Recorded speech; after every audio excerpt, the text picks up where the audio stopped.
Ramai yang duk tanya warna kod lipstick saya. Simple saja, saya ambil dua warna ni, 08 dengan 12. Apa yang saya buat, saya ambil yang 08 dulu, yang saya dah pakai sekarang ni. Dia bagi you all punya complexion nampak lagi cantik. Serius. Warna yang cantik, tak mestinya lipstick yang mahal. Cara kita combine colour tu, you all tengok. Nah, tips of the day, pastikan you all beli semua colour dan you all boleh combinekan yang daripada warna gelap tu. Tapi capuk dulu yang bagi dulu base dia warna terang, cerah. Nampak tak?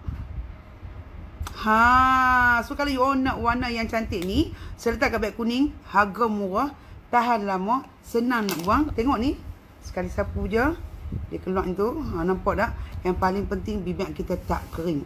Kalau you all nak kulit lipstick yang macam ni, yang bagi komplimen kulit kita, saya letak kat beg kuning sekarang. Ni lipstick ni saya beritahu tuan-tuan, saya dah cerita daripada bulan tahun lepas lagi pasal apa saya suka dia. Satu, dia tak keringkan bibir. Rasa ringan macam tak pakai lipstick pun. Okey, dapat yang beg kuning sekarang. Assalamualaikum.